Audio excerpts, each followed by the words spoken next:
upside down, wrong side out. It should be wiped completely out because of what happened. Except for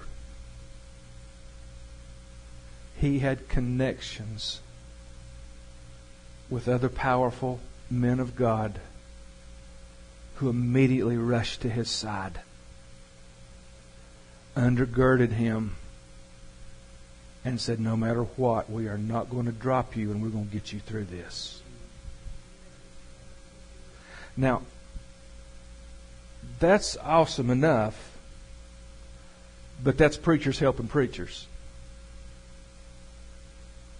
You know, something that's rare too. That's come to think of it, that's pretty miraculous itself. But equal to that was that church body had to decide, were they going to stay united and in agreement for the purpose, vision of that house, which is basically just to win the world to Jesus? Or were they going to let everything that they'd worked for through all the years just fly apart? And they chose, that church body chose as a whole to walk through that fire together and to stay unified and in agreement that their pastor would not be destroyed, that their ministry would not be destroyed, and making faith declarations, because I watched them do it, that their greatest days were ahead of them, not behind them, when everything looked like it was falling apart. Now, folks, that's faith, and that's the power of agreement right there. 1 year later to the day, I was with him this week. I've never seen the man stronger. I have never seen him more anointed, and I've never seen him more refreshed. Somebody dared ask him, I wasn't going to, and I almost slapped the person that did, but somebody asked him, how's your marriage? And he looked at us with a smile. And he said, man, I would have never, ever believed that my marriage could be where it is today. He said, I'm one of the happiest men in the world. And that church, that all the haters, and all the people that attacked, everybody said it's over, it's done, it's finished, is getting ready to finish up 20-some years of history, and this is their greatest year on record. Most salvations, more finances, greater international outreach, television ministry exploding. Their church plants, they plant them and they just... Now, why did that happen?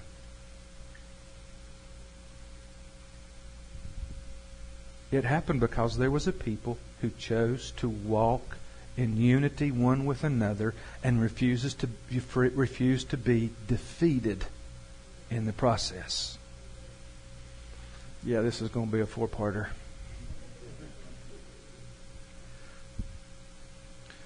You and I need to understand that united we stand, but divided we fall. And the choice is always yours. It's always yours. Rest with you. Rest with you. I feel led to get to this one. Let me see if I can get to this one. Now, y'all just forgive me, because we'll come back next week and hit some of these that you're going to look at and you're going to go, all right, let's look at this one. One of the things that we fail to understand is that blessings do not just fall out of heaven. God supplies them through other anointed people. Therefore, key relationships are key, and they must be maintained through unity, come hell or high water. You're going to have to fight for most every relationship you've got sooner or later.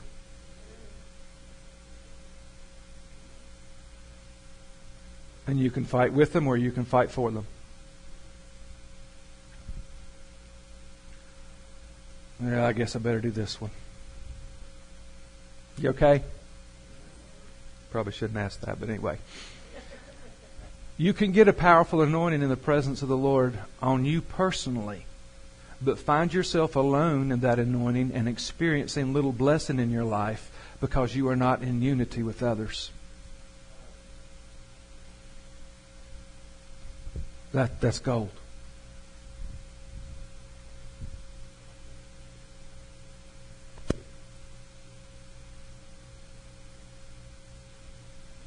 You can be dripping in anointing. But if you're not connected to something greater and in unity with others around you, you're just selfish.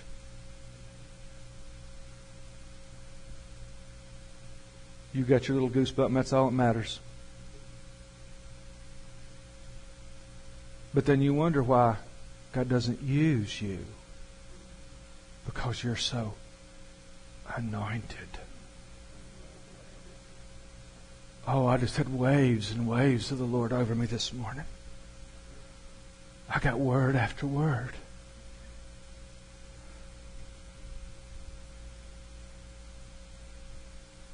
But why? Why is the Lord not using me more? Because you're not connected. You're not in agreement in a place. Sometimes it's just pride and arrogance. You're going to have your way or it's going to be the highway. Sometimes it's insecurity in us. Some of us got such an insecurity problem that we're afraid to connect with other people. And others just think they're spiritually elite and they're just too good to connect with anybody else. You don't want to know what I think about them folks. I just...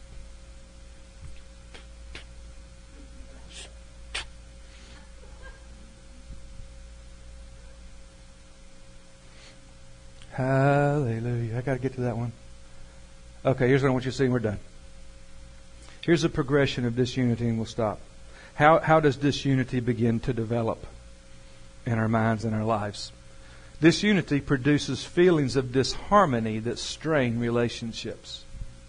In relationship with someone, or you're in a situation, a group of coworkers or family, and something just starts not feeling right. Hello? The Amplified Bible talks about evil forebodings. The devil can put a false feeling on you. Mm-hmm. I got several T-shirts on that one, so. But disunity produces feelings of disharmony that strain relationships. Disharmony makes a confusing sound that causes us to feel and voice disagreements. Have you ever listened to a group of singers and one person was singing off key? Loudly. That's disharmony. Have you ever listened to a band playing and one of the band members didn't even sound like they were playing the same song with everybody else? Everybody else was getting down and getting with it, but there was that one instrument that just wasn't in the right key. It wasn't in, it would just, and it was like, oh, that's like taking fingernails on a blackboard and going.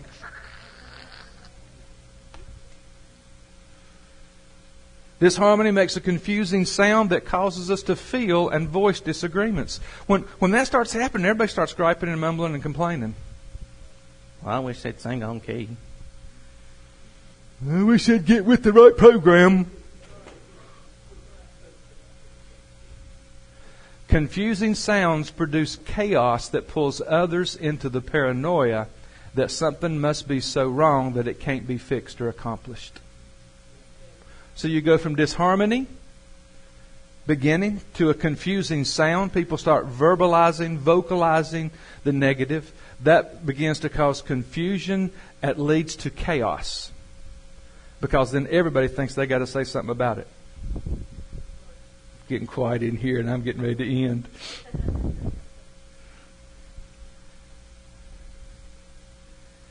the more you run your mouth about what you don't know about, the more disharmony and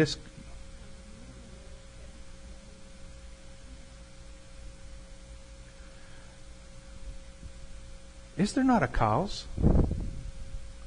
that you can stay focused enough on that it's not about you or somebody else's business? I'm trying, but it got really tight in here, that last point. This made everybody kind of... Folks, watch this. Watch this. It's the negative side of this psalm. Chaos becomes fertile ground for the enemy to breed disillusionment, hurt, fear, and ultimately division in friendships, marriages, businesses, and ministries. And there is no way the anointing is going to flow or the blessing be bestowed when things get to that point. Well, why won't God help us? Because you won't give Him enough agreement. It's power. This is way more powerful than what y'all sitting there like, I'm trying to help you. This works in every area of your life. This applies marriage, business. God blesses unity. Unity is so powerful that it's ordered. It's commanded. But unity is so powerful that you can unify to do the wrong thing and accomplish it. Tower of Babel. God said they just keep going higher and higher. Don't have to deal with that. It's powerful.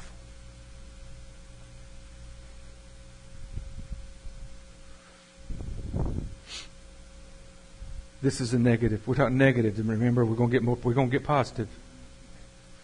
We're going to get positive. Because when it's working, oh Jesus! But we got to hang in there together. And to break the 100 barrier, River Church has got to embrace a different kind of unity. Not us four no more. But we've got to get a cause. And we've got to rally around the cause. And then it doesn't matter what the devil does. That 100 barrier is so hard to break because the devil just comes in and just starts messing in areas. Causing hurt and pain. And can I just get bluntly honest with you?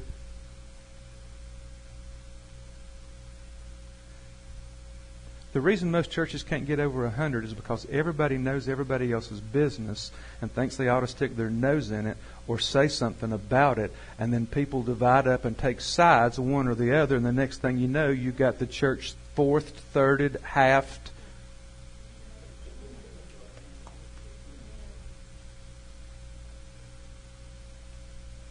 And the devil wins. Stay focused on Jesus. Stay focused on Jesus. You either believe in your leadership or you don't believe in your leadership. Pastor Appreciation Sunday, I ain't saying anything I won't. I don't mean that ugly. There was a time I would say that ugly and mean and everything. No, you either trust your leadership or you don't trust your leadership. I wouldn't stay anywhere I didn't trust my leadership. God bless you. I love you. I want you to do well. But if you can't trust your leadership, you don't belong here. You can appreciate me all you want. But if you don't trust the vision, if it's not a greater cause,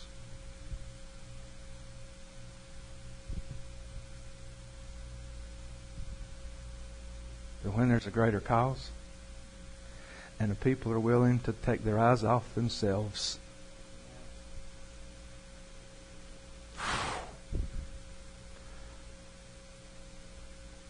closing number